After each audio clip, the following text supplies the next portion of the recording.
یہ لوگ مسلمان ہو چکے ہیں۔ آپ ہی کے خاندان نعیم بن عبداللہ نام کا ایک شخص مسلمان ہو چکا ہے، آپ کی اپنی لونڈی مسلمان ہو گئی۔ جب آپ کو اپنی لونڈی کی خبر ہوئی، اسے پیٹتے، اسلام قبول کرنے کی وجہ سے اس پر جبر کرتے، اتنا مارتے کہ خود تھک جاتے۔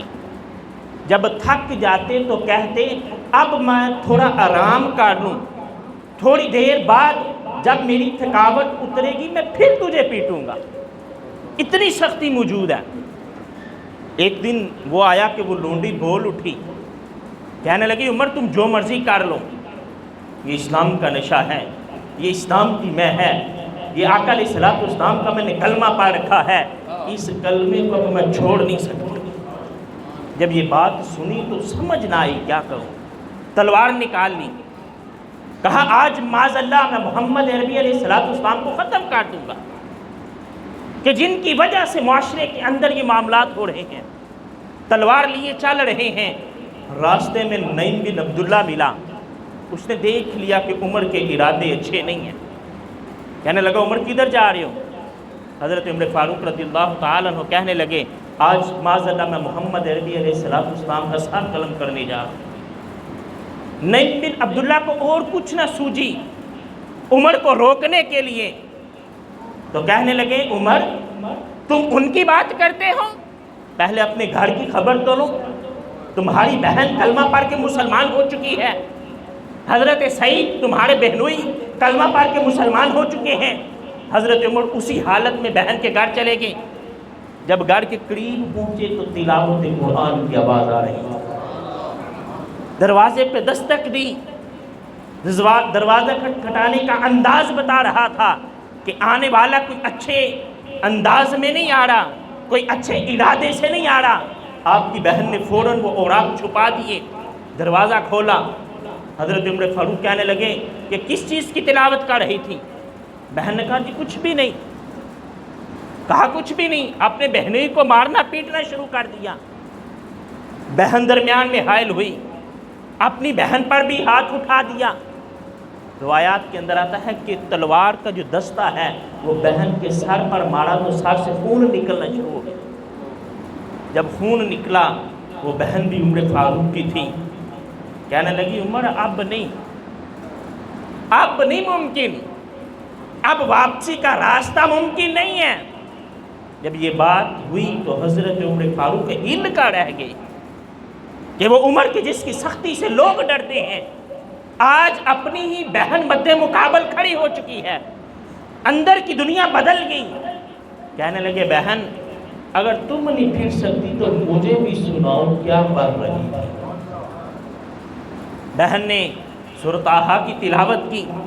جب حضرت عمر فاروق رضی اللہ تعالیٰ عنہ نے قرآن سنا، جیسے جیسے قرآن سنتے گئے دل کی دنیا بدلتی گئی۔ اب ایک عجیب کیفیت ہے، کیفیت کا انداز یہ ہے کہ ہاتھ میں وہی تلوار ہے لیکن دل بدل چکا ہے۔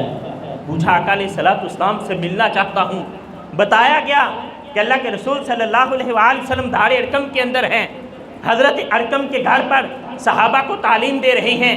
حضرت عمر فاروق رضی اللہ تعالیٰ عنہ حضرت ارقم کے گھر کی طرف چلے۔ جب وہاں پہنچے صحابہ نے کہا یا رسول اللہ علیہ وسلم عمر آ رہے ہیں۔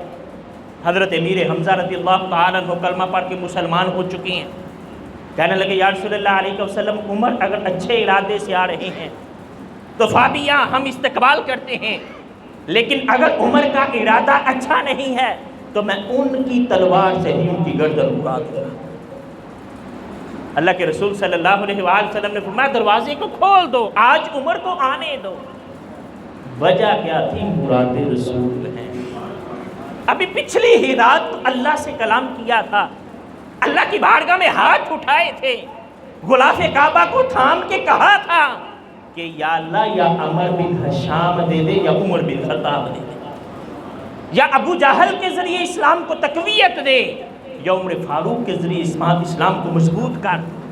ابو جہل نے بڑی قریب سے اسلام کو دیکھا۔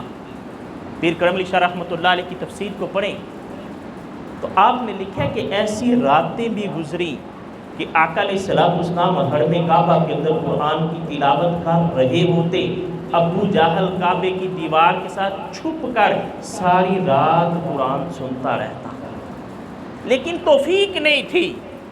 وہ کہتا تھا آپ سخی ہیں تو ہم بھی سخی ہیں، وہ کہتا تھا آپ بہادر ہیں تو ہم بھی جنگ کے اندر مہارت رکھتے ہیں، لیکن آپ ایک ایسی بات کرتے ہیں اگر ہم مان جائیں تو ہمیشہ کے لیے متی ہو جائیں، اگر ہم مان جائیں کہ آپ اللہ کے رسول ہیں، ہم متی ہو جائیں، آپ ہم سے اعلیٰ ہو جائیں۔ اسے خبر نہیں تھی کہ یہ وہ در ہے کہ جس در پر جو جھک جاتا ہے اللہ اسے عظمت عطا فرما دیتا ہے۔ بلال حبشی کو دیکھیں نا، کون سا خاندان تھا، کون سی شکل تھی، نہ شکل میں خوبصورت ہیں، نہ کوئی خاندان ہے، غلام ہیں، لیکن اسلام نے وہ عزت دی کہ جب مکہ فتح ہوتا ہے تو وہ کعبہ جس کو چومنے کے لیے لوگ ترس جاتے ہیں، بلال اس کعبے کے اوپر ہیں، وہ کعبہ بلال کی تلیوں کو بوسہ دے رہا ہے۔ لوگ دنگ تھے کہ بلال کو اتنا مقام ملا، بلال کو اتنی عظمت ملی کہ آج کعبہ نیچے ہے، بلال اوپر ہے۔ کس وجہ سے؟ آقا علیہ السلام کی غلامی کرنے کی وجہ سے۔ حضرت عمر فاروق رضی اللہ تعالیٰ عنہ آپ کہا کرتے تھے جب حضرت بلال آپ کی مجلس میں آتے تو حضرت عمر فاروق اٹھ کر استقبال کرتے اور کہا کرتے تھے سیدنا بلال، بلال ہمارے سردار ہیں۔ یہ عظمت کیوں ملی؟ یہ عظمت آقا علیہ السلام کی غلامی کی وجہ سے ملی۔ ابو جہل کو یہ بات سمجھ میں نہ آئی، نتیجہ کیا نکلا کہ ساری دنیا کے لیے، قیامت کے لیے ابو جہل مشہور ہو گیا، لیکن یہاں پہ کچھ غبار تھا، یہاں پہ کچھ ہدایت قبول کرنے والا دل موجود تھا۔ جب سورۃ طٰہٰ کی آیات کانوں کے اندر پڑی تو دل کی دنیا بدل چکی تھی۔ آقا علیہ السلام کے قدموں میں حاضر ہوئے، اللہ کے رسول صلی اللہ علیہ وآلہ وسلم نے فرمایا عمر بتاؤ کس ارادے سے آئے ہو؟ کہا یا رسول اللہ علیہ وسلم کلمہ پڑھ کر مسلمان ہونے کے لیے آیا ہوں۔ مراد رسول ہیں، مانگ کر لیا ہے کہ یا اللہ مجھے عمر عطا فرما۔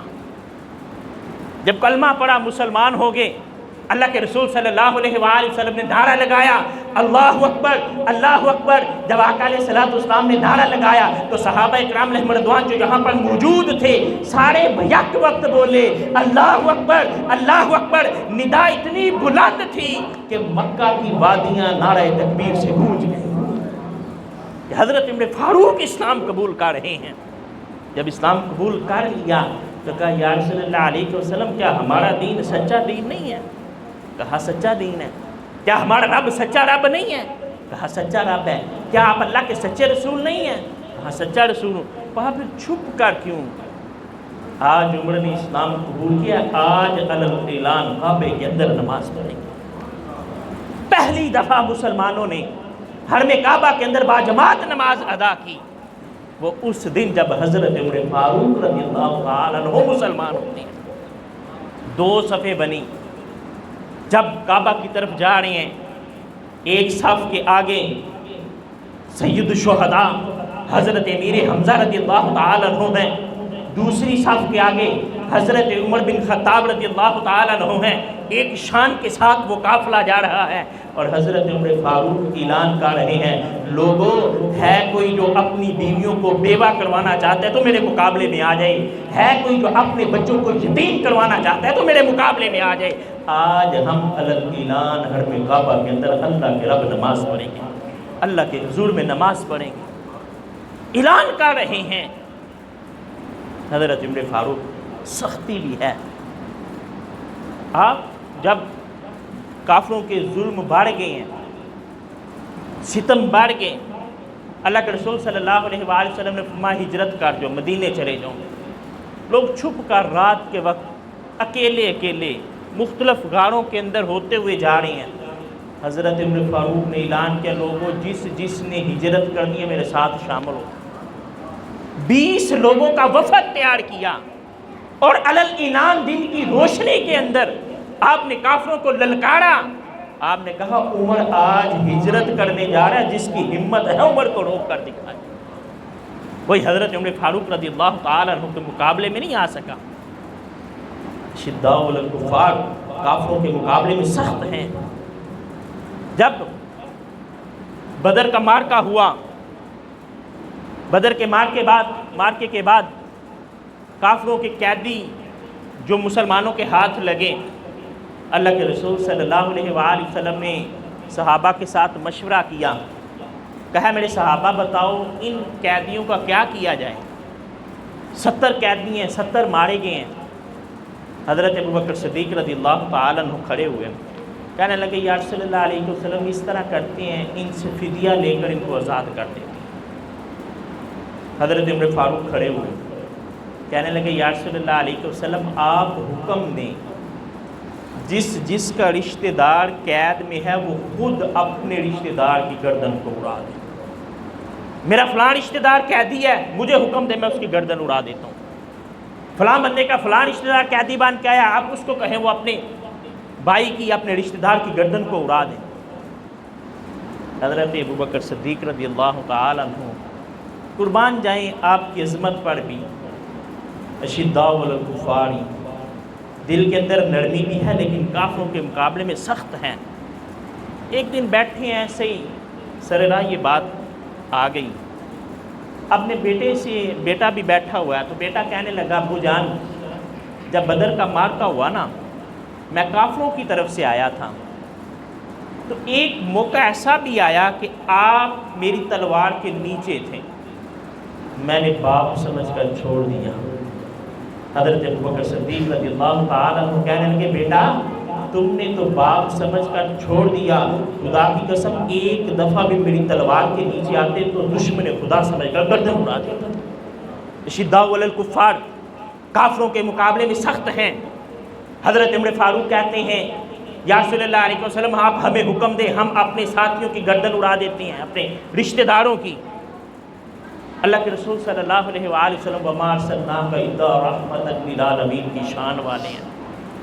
کہا میرے صحابہ مجھے ابو بکر کی رائے پسند ہے، میری رائے یہ ہے کہ ابو بکر نے جو کہا وہ مان لیا جائے، ان سے فدیہ لے کے ان کو چھوڑ دیتے ہیں۔ فیصلہ ہو گیا۔ اللہ نے سورہ انفال نازل کی، خالق کائنات نے فرمایا میرے محبوب نبی کے لیے جائز نہیں ہے کہ ان کے ہاتھ میں قیدی ہوں جب تک کثرت کے ساتھ ان کی گردن نہ اڑا دی جائے، اور اگر اس بات کا فیصلہ نہ ہو چکا ہوتا تو ہم اس بارے میں آپ سے پوچھتے۔ اللہ رب العزت نے حضرت عمر فاروق کے حق میں آیت اتاری، کہا یا رسول اللہ علیہ وسلم آپ ہمیں محبوب ہیں، لوح محفوظ پر یہ لکھا جا چکا تھا کہ غزوہ بدر کے قیدیوں کو چھوڑ دیا جائے گا، اگر لکھا نہ جا چکا ہوتا تو ہم آپ سے پوچھتے کہ آپ نے عمر کی رائے کو قبول کیوں نہیں کیا۔ اور قرآن کے اندر 20 آیات علماء فرماتے ہیں ایسی ہیں کہ جو حضرت عمر کی رائے کے مطابق نازل ہوئی۔ ادھر حضرت عمر فاروق کا خیال آتا ہے، ادھر اللہ قرآن اتار دیتا ہے۔ طواف کعبہ کر رہے ہیں، اللہ کے رسول صلی اللہ علیہ وآلہ وسلم اور حضرت عمر فاروق رضی اللہ تعالیٰ عنہ کٹھے چکر لگا رہے ہیں۔ جب مقام ابراہیم کے پاس پہنچے نا تو حضرت عمر کہنے لگے یا رسول اللہ علیہ وسلم میرا یہ جی چاہتا ہے کہ یہ جو مقام ہے جسے ہم مقام ابراہیم کہتے ہیں یہ ہمارے جد امجد حضرت ابراہیم علیہ السلام کی یاد کو تازہ کرتا ہے، میرا یہ جی چاہتا ہے کہ یہاں پر آپ نفل ادا کریں۔ حضرت عمر فاروق آقا علیہ السلام سے یہ ڈسکس کر رہے ہیں، ادھر اللہ تعالیٰ نے قرآن اتار دیا، خالق کائنات نے فرمایا میرے محبوب مقام میں ابراہیم کو مصلی بنا دو۔ آج لوگ جاتے ہیں، جگہ ملتی ہے نہیں ملتی، لیکن سب کی خواہش ہوتی ہے کہ مقام ابراہیم پر 2 نفل پڑھ لیے جائیں، جہاں پہ آقا علیہ السلام نے نفل پڑھے ہیں۔ کبھی ازدواج کے پردے کے بارے میں آیات اترتی ہیں تو حضرت عمر فاروق رضی اللہ تعالیٰ عنہ کی خواہش پر اترتی ہیں، کبھی شراب کی حرمت کے احکامات اترتے ہیں تو حضرت عمر فاروق رضی اللہ تعالیٰ عنہ کی خواہش پہ اترتے ہیں، کبھی سیدہ عائشہ صدیقہ رضی اللہ تعالیٰ عنہ کے حق میں اللہ رب العزت سورۃ نور اتارتا ہے تو حضرت عمر فاروق رضی اللہ تعالیٰ عنہ کی خواہش پہ اتارتا ہے۔ 20 مقامات ایسے ہیں جن مقامات پر اللہ رب العزت نے حضرت عمر فاروق رضی اللہ تعالیٰ عنہ کی رائے کے مطابق قرآن اتارا۔ سختی ہے مزاج کے اندر حضرت عمر فاروق رضی اللہ تعالیٰ عنہ کے، حضرت سعد بن وقاص رضی اللہ تعالی عنہم آپ فرماتے ہیں ایک دن اللہ کے رسول صلی اللہ علیہ وآلہ وسلم کے حجرے کے اندر کچھ قریش کی عورتیں موجود تھیں۔ امام بخاری نے اس روایت کو نقل کیا۔ گفتگو کرتے ہوئے ان کی آوازیں بلند ہو رہی تھیں۔ حضرت عمر فاروق رضی اللہ تعالیٰ عنہ قریب سے گزرے، آپ نے اجازت مانگی، یا رسول اللہ علیہ وسلم مجھے اجازت دیں، میں آپ کی زیارت کا شرف حاصل کرنا چاہتا ہوں۔ جب حضرت عمر کی آواز سنی وہ عورتیں پردے میں چلی گئیں۔ حضرت عمر فاروق حجرے کے اندر داخل ہوئے، آقا علیہ السلام عمر فاروق کو دیکھ کر مسکرا رہے تھے۔ کملی والے آقا صلی اللہ علیہ وآلہ وسلم مسکرا رہے تھے، اتنا زیادہ مسکرا رہے تھے کہ آپ کے دانت ظاہر ہو رہے تھے۔ حضرت عمر فاروق رضی اللہ تعالیٰ عنہ نے کہا، یا رسول اللہ علیہ وسلم عمر یہ چاہتا ہے آپ سدا ایسے ہی مسکراتے رہیں، آپ سدا ایسے ہی مسکراتے رہیں۔ آقا علیہ السلام نے فرمایا، عمر جانتے ہو ابھی یہاں عورتیں موجود تھیں، تمہارے آنے کی وجہ سے وہ پردے کے پیچھے چلی گئی ہیں۔ حضرت عمر فاروق رضی اللہ تعالیٰ عنہ نے اس عورتوں کو مخاطب کیا، آپ نے فرمایا، اے اپنی جانوں کی دشمن، تم مجھ سے زیادہ ڈرتی ہو، حالانکہ اللہ کے رسول سے زیادہ ڈرنا چاہیے۔ آگے سے وہ عورتیں جواب دیتی ہیں، عمر تم سخت مزاج ہو، تم سخت مزاج ہو، اللہ کے رسول تو رحم دل ہے، اللہ کے رسول صلی اللہ علیہ وآلہ وسلم کا انداز تو نرم ہے، آپ کے مزاج کے اندر سختی پائی جاتی ہے۔ اللہ کے رسول صلی اللہ علیہ وآلہ وسلم نے فرمایا، عمر ان کو چھوڑ دو، ان عورتوں کو چھوڑ دو، تم جس راستے پر چلتے ہو وہ راستہ شیطان بھی چھوڑ دیتا ہے۔ کہا تمہارے مزاج کی جو سختی ہے وہ اس قدر ہے کہ اگر اس راستے پر شیطان ہو تو وہ بھی ہٹ جاتا ہے، آپ کے راستے میں شیطان بھی نہیں آتا۔ اللہ کے رسول صلی اللہ علیہ وآلہ وسلم، حضرت ابو ہریرہ رضی اللہ تعالیٰ عنہ راوی ہیں، صحیح بخاری شریف کے اندر روایت موجود ہیں، آقا علیہ السلام نے فرمایا کہ اگر میری امت میں کوئی محدث ہے تو وہ عمر بن خطاب ہے۔ اور اسی کے آگے تشریح میں بھی لکھا ہوا ہے، وضاحت میں لکھا ہوا ہے کہ پہلے جو امتیں تھیں ان میں انبیاء کے علاوہ بھی فرشتہ اترتا تھا، لوگوں پر فرشتہ الہام لے کر آتا تھا۔ اگر میری امت کے اندر ایسا کوئی ہے تو وہ عمر فاروق ہے۔ اور ایک اور روایت کے اندر تو آقا علیہ السلام نے یہاں تک فرما دیا کہ اگر میرے بعد کوئی نبی ہوتا تو لگانا عمر، وہ عمر ہوتے۔ وہ آقا علیہ السلام نے فرمایا کہ جو ایک نبی کے اندر خوبیاں ہوتی ہیں وہ ساری خوبیاں حضرت عمر فاروق کے اندر موجود ہیں، لیکن انا خاتم النبیین لا نبی بعد، کہ میں اللہ کا آخری نبی ہوں، میرے بعد اب کوئی نبی نہیں ہے۔ حضرت عمر فاروق رضی اللہ تعالیٰ عنہ، آپ کی عظمت، آپ کی شان اتنی زیادہ، اتنی کثرت کے ساتھ روایات موجود ہیں کہ حضرت عبداللہ بن عمر رضی اللہ تعالیٰ عنہ آپ فرماتے ہیں کہ اللہ کے رسول صلی اللہ علیہ وآلہ وسلم نے فرمایا، میں رات کو سویا تو خواب دیکھا۔ میں نے خواب کیا دیکھا کہ مجھے دودھ کا پیالہ دیا گیا، پیش کیا گیا، میں نے وہ دودھ پیا، اتنا سیر ہو کر پیا کہ مجھے یوں محسوس ہوا کہ جیسے میری انگلیوں کے کوڑے بھی دودھ سے بھر چکی ہیں، اتنا زیادہ پیا، لیکن دودھ ابھی بھی باقی تھا۔ وہ جو بقیہ دودھ تھا وہ میں نے عمر کو دے دیا۔ صحابہ نے پوچھا، یا رسول اللہ علیہ وسلم اس خواب کی تعبیر کیا ہے؟ تو اللہ کے رسول صلی اللہ علیہ وآلہ وسلم نے فرمایا، اس خواب کی تعبیر علم ہے، کہ اللہ رب العزت نے مجھے جو علم عطا فرمایا اس علم کے اندر عمر کا بھی حصہ ہے، اللہ تعالیٰ نے اس علم میں سے عمر کو بھی عطا فرمایا ہے۔ صحیح بخاری کے اندر ہی روایت موجود ہے، حضرت عبداللہ بن عمر راوی ہیں، آپ فرماتے ہیں کہ اللہ کے رسول صلی اللہ علیہ وآلہ وسلم نے فرمایا، میں محل خواب تھا، میں خواب دیکھ رہا تھا، ڈول کے ساتھ میں کنویں سے پانی نکال رہا ہوں، میں کنویں سے پانی نکال رہا ہوں۔ پھر حضرت ابوبکر صدیق آئے، انہوں نے ایک یا دو ڈول جو ہیں وہ نکالے ہیں کنویں سے، اللہ تعالیٰ ان پر رحم فرمائے، کمزوری کی وجہ سے انہوں نے بس کر دیا۔ پھر عمر آئے، جب عمر آئے انہوں نے ڈول کنویں کے اندر ڈالا تو وہ ڈول بہت بڑا ہو گیا۔ حضرت عمر فاروق نے اس ڈول کے ساتھ پانی کو نکالا، آپ نے فرمایا کنویں سے پانی نکالنے کے معاملے میں حضرت عمر سے طاقتور میں نے کسی کو نہیں دیکھا۔ یہ اللہ کے رسول صلی اللہ علیہ وآلہ وسلم فرما رہے ہیں۔ آپ فرماتے ہیں جب حضرت عمر نے اس کنویں سے پانی نکالا نا تو سارے لوگ سیراب ہو گئے، سب نے پانی پیا اور بیٹھ گئے۔ اللہ کے رسول صلی اللہ علیہ وآلہ وسلم کی روایات موجود ہیں، اور روایات کے اندر ترتیب بھی موجود ہے۔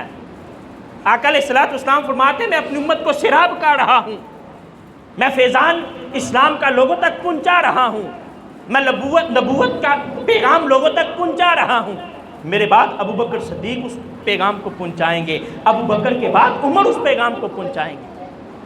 اور صرف یہی نہیں روایت، اور بھی روایات ملتی ہیں۔ جب غزوہ احد ہوا، مسلمان بظاہر جنگ ہار چکے ہیں، ابو سفیان مسلمان نہیں ہوئے، انہوں نے اعلان کیا کیا تم میں محمد علیہ الصلوۃ والسلام موجود ہیں؟ آقا علیہ الصلوۃ والسلام نے صحابہ کو منع کیا کہ کوئی بندہ بات نہ کرے، خاموشی ہوئی۔ جب کوئی جواب نہیں آیا پھر ابو سفیان نے کہا کیا تم میں ابو بکر موجود ہیں؟ پھر کوئی جواب نہیں آیا۔ تیسرا سوال ابو سفیان نے کیا کیا تم میں عمر موجود ہیں؟ گویا اس ترتیب کو تو وہ لوگ اپنے زمانے میں پہچانتے تھے کہ ابو بکر کے اگر آقا علیہ الصلوۃ والسلام کے بعد کسی کا نمبر ہے تو وہ ابو بکر صدیق کا ہے، ابو بکر صدیق کے بعد اگر کوئی خلیفہ بنے گا تو عمر فاروق بنے گے۔ پھر اس نے اعلان کیا، ابو سفیان نے اعلان کیا کہ لات اور منات ہبل جو ہیں ان کی عظمت ہو، وہ بلند ہوں۔ جب اس نے یہ بات کی تب اللہ کے رسول صلی اللہ علیہ وآلہ وسلم نے فرمایا اب جواب دو۔ حضرت عمر فاروق رضی اللہ تعالیٰ عنہ کھڑے ہوئے، آپ نے فرمایا اللہ اکبر، اللہ سب سے بڑا ہے، لات اور منات یہ عزت والے نہیں ہیں، عزتوں والی ذات اللہ کی ذات ہے۔ ہم میں محمد عربی علیہ الصلوۃ والسلام بھی موجود ہیں، ہم میں ابو بکر صدیق بھی موجود ہیں، ہم میں عمر فاروق بھی موجود ہیں۔ ایک عورت آقا علیہ الصلوۃ والسلام کی بارگاہ میں حاضر ہوئی، آ کر عرض کرتی ہے یا رسول اللہ علیہ وسلم مجھے یہ مسئلہ بتا دیں۔ کوئی سوال اس نے پوچھا، جب سوال پوچھا تو آقا علیہ الصلوۃ والسلام نے فرمایا اس طرح کرو کل آنا، اب چلی جاؤ پھر آنا۔ وہ عورت کہتی ہے یا رسول اللہ علیہ وسلم کل اگر میں آؤں آپ موجود نہ ہوں، کل اگر میں آؤں تو آپ موجود، نماز 9:15 بجے انشاءاللہ نماز تو پہلے سے گفتگو وائنڈ اپ کرنا ہے۔ الصلاۃ والسلام علیکہ یا سیدی یا رسول اللہ وعلی آلک و اصحابک یا حبیب اللہ۔ وہ عورت کہنے لگی یا رسول اللہ علیہ وسلم اگر آپ کل موجود نہ ہوئے تو میرے مسئلے کا جواب کون دے گا؟ آقا علیہ الصلوۃ والسلام نے فرمایا اگر میں نہ ہوا تو ابو بکر سے پوچھ لینا، ابو بکر سے پوچھ لینا۔ پھر دوسرا سوال اس نے کیا ابو بکر بھی نہ ہوئے تو آقا علیہ الصلوۃ والسلام نے فرمایا ابو بکر نہ ہوئے تو عمر فاروق سے پوچھ لینا، عمر فاروق سے پوچھ لینا، وہ تمہیں اس سوال کا جواب دے دیں گے۔ بات جہاں سے شروع کی تھی وہاں پر واپس لے کے آتا ہوں۔ رحماء بینہم، شداء علی الکفار رحماء بینہم، شریعت کو نافذ کرنے کے معاملے میں یہ سخت ہیں۔ وہ منافق آ گیا حضرت عمر فاروق رضی اللہ تعالیٰ عنہ کے پاس، کہنے لگا عمر یہ زرہ میں کہتا ہوں میری ہے، یہ یہودی کہتا ہے میری ہے، آپ فیصلہ فرما دیں۔ حضرت عمر فاروق نے کہا ٹھیک ہے میں فیصلہ کرتا ہوں، سناؤ بات۔ وہ یہودی کہنے لگا اے عمر آپ فیصلہ کر دیں مجھے کوئی اعتراض نہیں ہے، لیکن میری ایک گزارش یہ ہے کہ اس زرہ کا فیصلہ اللہ کے رسول صلی اللہ علیہ وآلہ وسلم میرے حق میں فرما چکے ہیں۔ آقا علیہ الصلوۃ والسلام نے اس منافق سے پوچھا بتاؤ یہ جو بات یہودی کرتا ہے یہ درست ہے؟ وہ کہنے لگا ہاں وہ تو ٹھیک ہے لیکن میں چاہتا ہوں کہ نہیں آپ فیصلہ کریں۔ حضرت عمر نے کہا ٹھیک ہے، گاڑ کے تلوار لے آئے، اس منافق کی گردن کو اڑا دیا۔ آپ نے فرمایا جسے اللہ کے رسول صلی اللہ علیہ وآلہ وسلم کا فیصلہ منظور نہ ہونا اس کا فیصلہ عمر کی تلوار کرے گی۔ اشداء علی الکفار، شریعت کو نافذ کرنے کی اعتبار سے یہ سخت ہیں، رحماء بینہم لیکن آپس میں بڑے نرم دل ہیں، آپس میں بڑی محبت رکھنے والے ہیں۔ حضرت ابوبکر صدیق اور عمر فاروق کا کسی معاملے میں تنازع ہو گیا، تنازع ہوا تو حضرت ابوبکر صدیق جو ہیں انہوں نے کچھ تجاوز کی، عمر فاروق حق پر تھے جب حضرت ابو بکر صدیق کو لگا کہ یہ معاملہ میں نے درست نہیں کیا تو حضرت عمر سے کہنے لگے جو میں معاف کر دوں، مجھے معاف کر دو، مجھ سے زیادتی ہوئی ہے۔ حضرت عمر فاروق اس وقت بات سننے کو تیار ہی نہیں ہے۔ جب انہوں نے بات نہ سنی تو حضرت ابو بکر صدیق وہاں سے آ گئے۔ کچھ وقت گزرا تو حضرت عمر فاروق کو احساس ہوا کہ یار یہ نہ معاملہ صحیح نہیں ہوا، ابو بکر معذرت کر رہے تھے تو مجھے بات کو رفع دفع کر دینا چاہیے تھا۔ اب پریشان ہوئے تو حضرت ابو بکر صدیق کے گھر کی طرف چلے، دروازے پہ دستک دی، پتہ چلا ابو بکر صدیق جو ہے وہ گھر پہ موجود نہیں ہے۔ اب حضرت عمر فاروق کا دل جو ہے وہ تیزی سے دھڑکنا شروع ہوا۔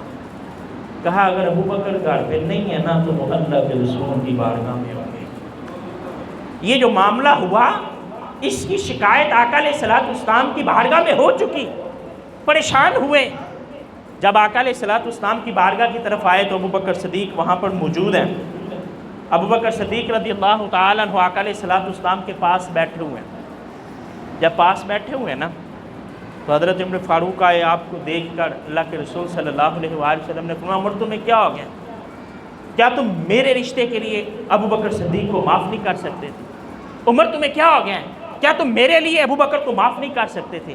اللہ کے رسول صلی اللہ علیہ وسلم کا چہرہ سرخ ہو گیا، بار بار یہ تکرار کر رہے ہیں۔ ادھر جب آقا علیہ الصلوۃ والسلام غصے کے اندر ہوں تو کسی کی ضرورت نہیں ہے کہ کوئی کلام کر سکے، یہاں بھی اگر کوئی کلام کرتا ہے تو ابو بکر صدیق ہی ہے۔